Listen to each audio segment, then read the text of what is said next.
Damai sejahtera yang melampaui akal, itulah yang menguasai hati dan pikiranmu di dalam Kristus Yesus Tuhan kita. Amin. Bapak, Ibu, Saudara yang dikasihi Tuhan, firman Tuhan buat kita di pagi hari ini, Rabu tanggal 6 November tahun 2024, diambil dari kitab Yohanes pasal 16 ayat 28, dikatakan, Aku datang dari Bapa dan aku datang ke dalam dunia. Aku meninggalkan dunia pula dan pergi kepada Bapa. Bapak, Ibu, Saudara yang dikasihi Tuhan, renungan pada hari ini yaitu berkisah tentang kesaksian Yesus tentang dirinya sendiri. Siapa Yesus? Dalam doa Tuhan Yesus di dalam pasal 17 ayat 3 dikatakan, yaitu tentang hidup dan mengenal Allah yang benar. Dengan selengkapnya, Yohanes pasal 17 ayat 3 dikatakan, inilah hidup yang kekal itu, yaitu bahwa mereka mengenal Engkau satu-satunya Allah yang benar, dan mengenal Yesus yang telah Engkau utus. Itulah isi sebahagian dari isi doa Tuhan Yesus yang menekankan tentang hidup dan supaya orang percaya mengenal Allah yang benar. Di dalam Yohanes pasal 6 ayat 1 sampai 3, yaitu menceritakan penderitaan murid dan orang yang tidak mengenal Allah yang benar atau Bapa dan Yesus. Itulah membuat orang atau murid Tuhan Yesus mengalami penderitaan. Dan selanjutnya di dalam Yohanes pasal 5 ayat 5 sampai 24, di situ menceritakan tentang berkat kepergian Yesus. Dan Yesus memperkenalkan dan menjanjikan Roh Kudus. Yesus memperkenalkan yaitu tentang pekerjaan Roh Kudus. Ini dikatakan Tuhan Yesus sebelum kematiannya. Yesus memperkenalkan dirinya. Yesus memperkenalkan Bapa. Yesus memperkenalkan Allah Anak. Yesus memperkenalkan Rohul Kudus. Itulah yang kita lihat dalam bacaan kita di pagi hari ini. Dikatakan, aku datang dari Bapa dan aku datang ke dalam dunia. Aku meninggalkan dunia pula dan pergi kepada Bapa. Yang mau kita lihat dari perkataan Tuhan Yesus ini, tujuannya yaitu melalui kenaikannya ke surga, melalui setelah meninggalkan dunia dan pergi kepada Bapa, untuk orang percaya dikatakan sebagai warisan. Segala sesuatu yang Bapa punya adalah aku punya. Sebab itu aku berkata, Ia akan memberikan apa yang diterimanya dari Bapakku, dalam Yohanes pasal 16 ayat 15. Secara khusus kita lihat dalam Yohanes 16 ayat 28 menerangkan yang berkenaan tentang dirinya. Diterangkan di situ Yesus atau Yesus sebelum inkarnasi. Yang kedua, Yesus setelah inkarnasi. Dan yang ketiga, Yesus setelah inkarnasi. Itulah yang kita lihat dalam tiga hal itu. Yesus sebelum inkarnasi, Yesus setelah inkarnasi, Yesus sesudah inkarnasi. Itulah rangkuman dari Yohanes pasal 16 ayat 28 ini. Yang mau dijelaskan Tuhan Yesus yang pertama, Yesus datang dari Bapa.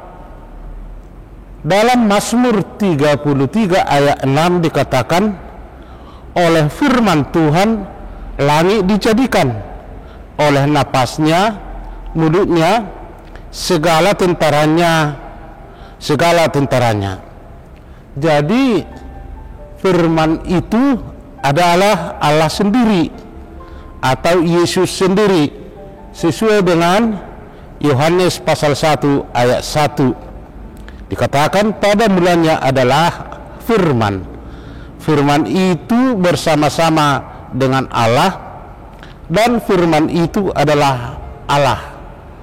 Jadi Allah Bapa itu pekerjaannya, oknum Bapa itu kita lihat melalui firman Tuhan yang tertulis dalam Perjanjian Lama dan yang dituliskan oleh Yohanes pasal 1 ayat 1. Allah itu, Yesus itu sebelum menjadi manusia adalah yang menciptakan segala sesuatu. Yesus sudah ada sebelum ada segala sesuatu. Yang kedua yang mau kita lihat dalam kepribadian Tuhan Yesus, Ia berinkarnasi menjadi manusia. Dalam doa Tuhan Yesus jelas tadi dalam Yohanes pasal 17 ayat 3 dikatakan, inilah hidup yang kekal itu, yaitu bahwa mereka mengenal Engkau, satu-satunya Allah yang benar, dan mengenal Yesus Kristus yang Engkau utus. Yesus adalah yang diutus oleh Bapa. Yesus memperkenalkan dirinya adalah Allah, Allah yang benar. Dan kita lihat, dan melalui Yesus itulah kita mendapat hidup yang kekal. Jadi sangat penting bagi kita mengenal Yesus adalah Allah yang benar. Yang berikut yang mau kita lihat dalam firman Tuhan yang kita dengar di pagi hari ini, yaitu sehubungan Yesus yang Tuhan Yesus lakukan setelah kematiannya. Dia bangkit dan dia naik ke surga. Dalam Filipi 2 ayat 5 sampai 11, Yesus menjelma menjadi manusia.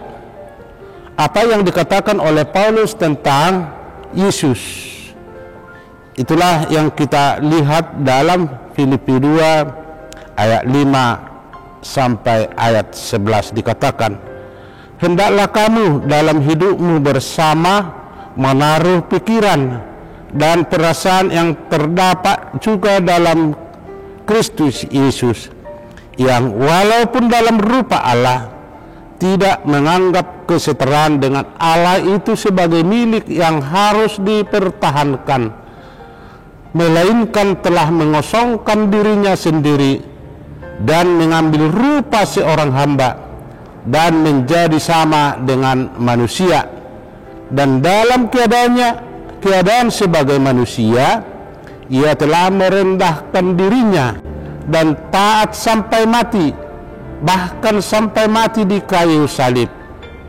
Itulah sebabnya Allah sangat meninggikan dia dan mengaruniakan kepadanya nama di atas segala nama, supaya dalam nama Yesus bertekuk lutut segala yang ada di langit dan yang ada di bumi dan yang ada di bawah bumi, dan segala lidah mengaku Yesus Kristus adalah Tuhan, bagi kemuliaan Allah Bapa.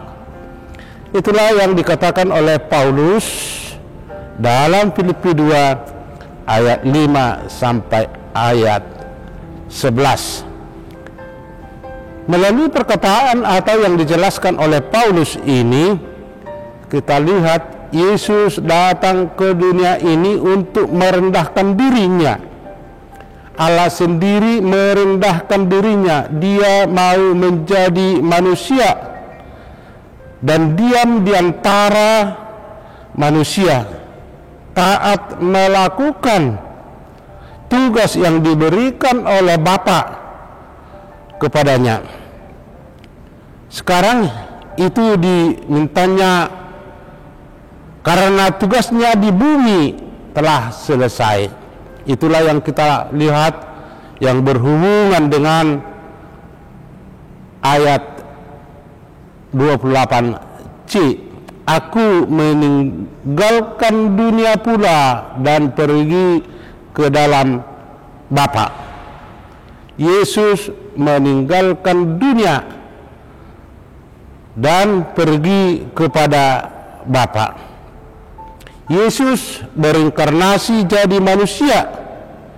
Yesus merendahkan diri. Allah yang mau merendahkan diri.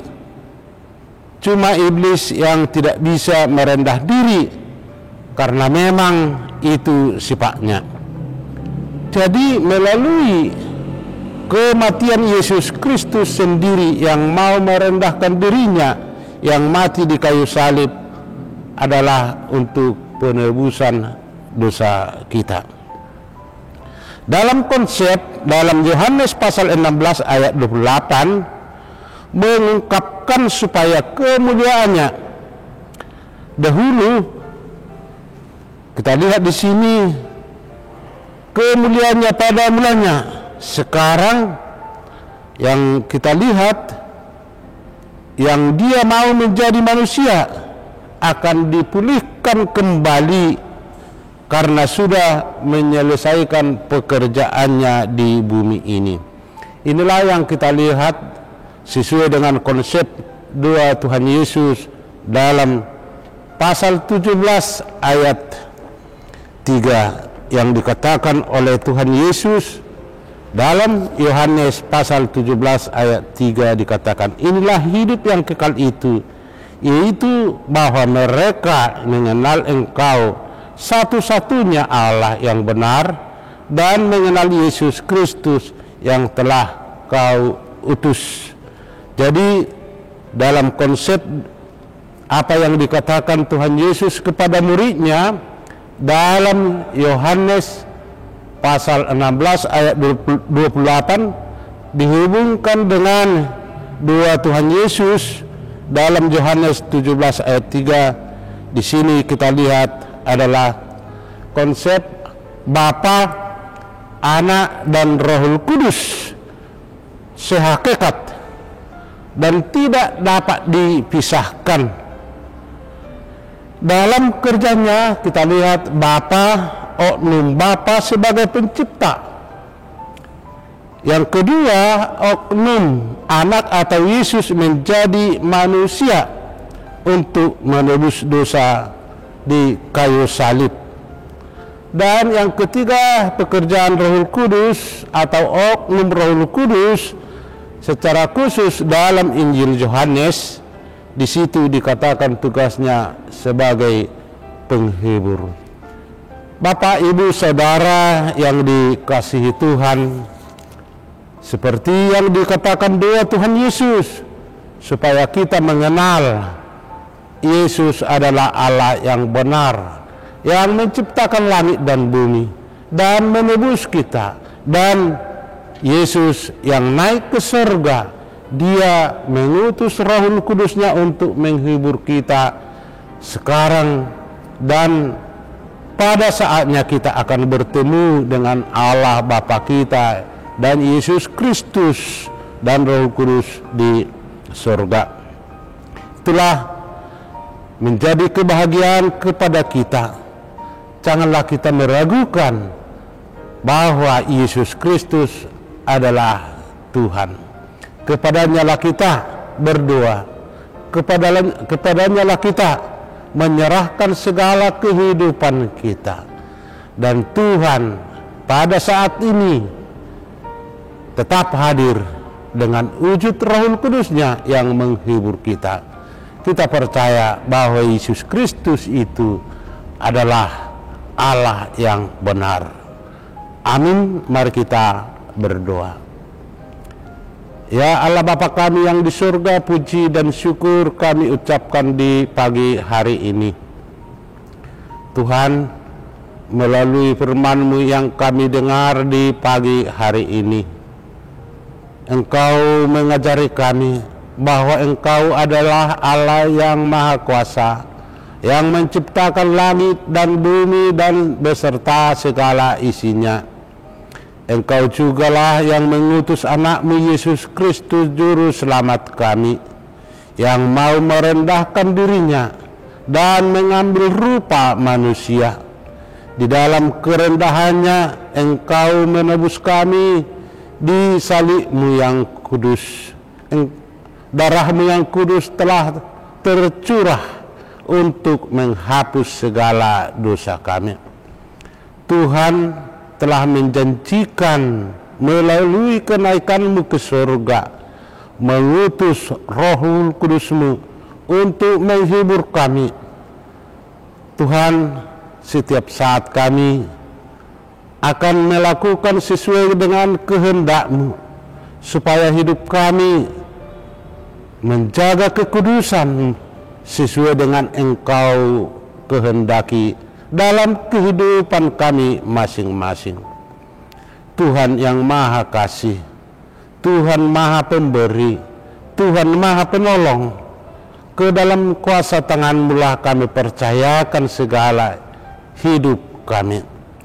Demikian juga di pagi hari ini, kami tetap memohon supaya Tuhan menuntun segala perjalanan hidup kami, menuntun segala apa yang kami lakukan, supaya kami melakukan tugas-tugas kami dengan sukacita, karena melalui berkat-Mu yang kudus kami berharap, karena Engkau adalah Tuhan yang benar, Tuhan yang menjanjikan kepada kami, yaitu berkat yang melimpah hanya tercurah dari kasih-Mu atau kasih setiamu.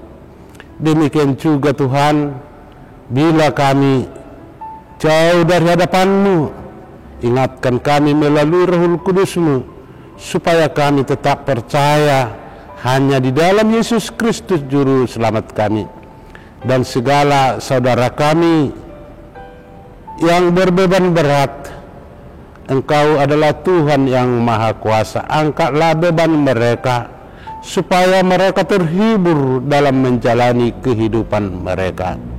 Bila mereka dalam keadaan kesusahan ataupun kesakitan, Tuhanlah di sisi mereka, supaya Tuhan sendiri yang menghibur mereka dan menyembuhkan segala penyakit yang mereka derita. Tuhan, segala dosa yang kami perbuat, hapuskanlah itu. Kami hanya berdoa di dalam Kristus Yesus Juru Selamat kami. Amin.